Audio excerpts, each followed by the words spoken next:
Welcome to Bay Area Dayshi Local News. I'm your host, bringing you the week's essential local stories for August 11th, 2025. This week, some San Jose drivers will see new automated speed cameras, and Fremont families are watching a possible district-wide ban on student phones. We have the details on new speed cameras going live, a major debate over cell phones in Fremont schools, and a public health alert you need to hear. Let's get right to what's new in your neighborhood. As always, we focus on what affects your commute, your kids' classrooms, your health, and your housing, so you can make informed choices this week. We'll start in San Jose with changes you may notice the next time you get behind the wheel. Our top story tonight: after months of planning, San Jose is activating its first speed safety cameras this week. Drivers on several of the city's busiest corridors should pay attention. Starting this week, the first set of automated cameras, authorized under Assembly Bill 645, will begin monitoring vehicle speeds. For the first 30 days, drivers will receive warning notices in the mail. After that grace period, expected to end in mid-September, the system will shift to enforceable citations with fines. State rules require clear signage and a warning phase before citations.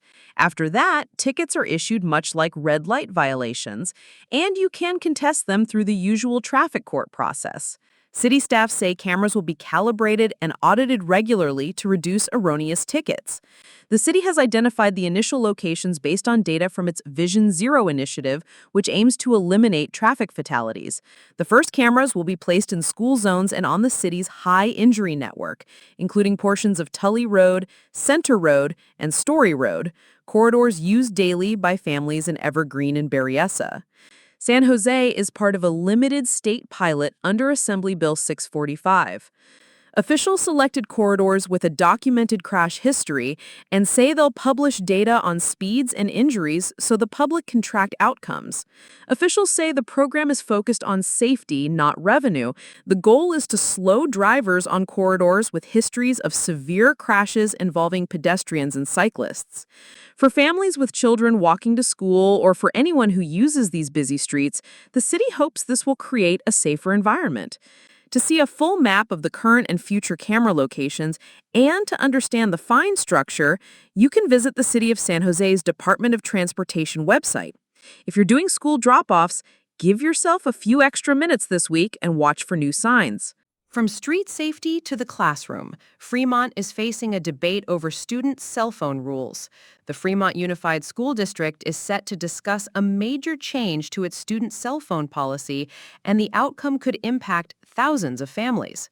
This Thursday, the Fremont Unified School District Board will consider a proposal that would require students to keep phones powered off and stored for the entire school day. Board members are weighing a consistent, district-wide standard versus allowing individual campuses to pilot approaches like secure pouches or classroom phone lockers.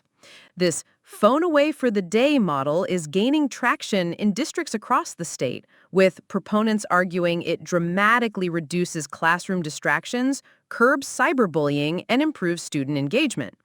Teachers at schools like Mission San Jose noted increasing challenges with phone use in class.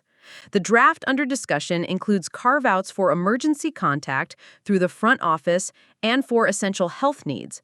However, many parents have voiced concerns, worrying that such a policy would prevent them from contacting their children in an emergency or coordinating after-school pickups. They argue that teaching responsible phone use is more effective than an outright ban. Some parents also point to translation apps and academic tools that can support English learners and students with disabilities. On the other side, teachers tell us enforcement only works if the rules are simple and universal, and they want clear, fair consequences that don't escalate minor issues.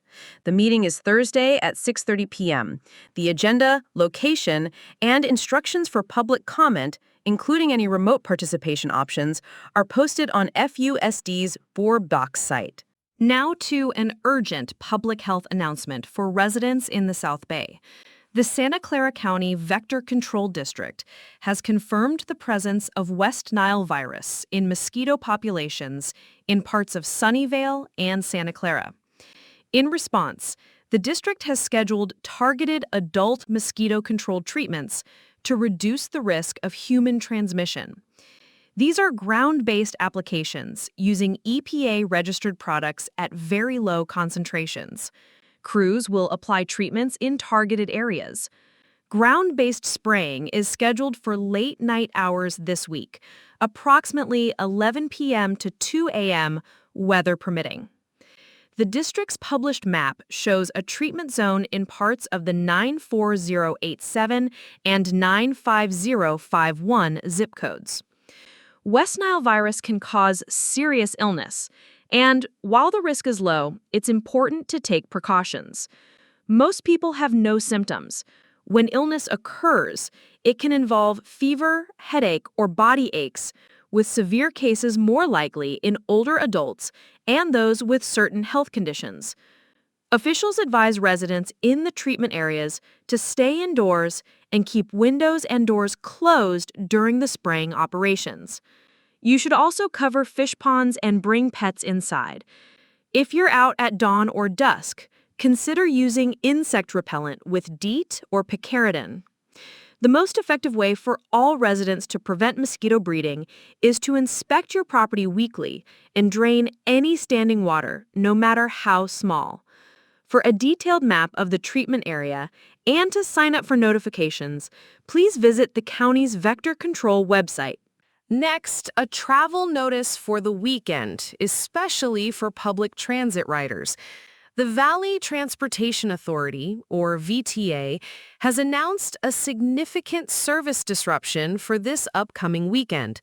On Saturday, August 16th, and Sunday, August 17th, there will be no VTA light rail service on the Orange Line between the Milpitas and Alum Rock stations.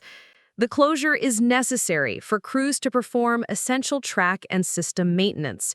VTA says work will include replacing worn components and testing signaling to improve reliability heading into the fall commute.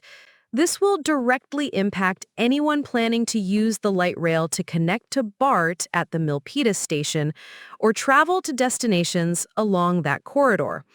VTA will be operating a free bus bridge between the affected stations, but passengers should expect delays and plan for extra travel time. Buses will accommodate wheelchairs and strollers, and bikes are allowed as space permits. If you're connecting to BART, consider leaving an extra 20 to 30 minutes and using a real-time transit app for updates. Please check the VTA website for the bus bridge schedule before you head out. Finally tonight, we end with some positive news on the housing front from Cupertino. The city is taking a major step to make it easier for homeowners to build accessory dwelling units, also known as ADUs or backyard cottages. At its meeting last Tuesday, the Cupertino City Council unanimously approved moving forward with a program to streamline the permitting process for accessory dwelling units.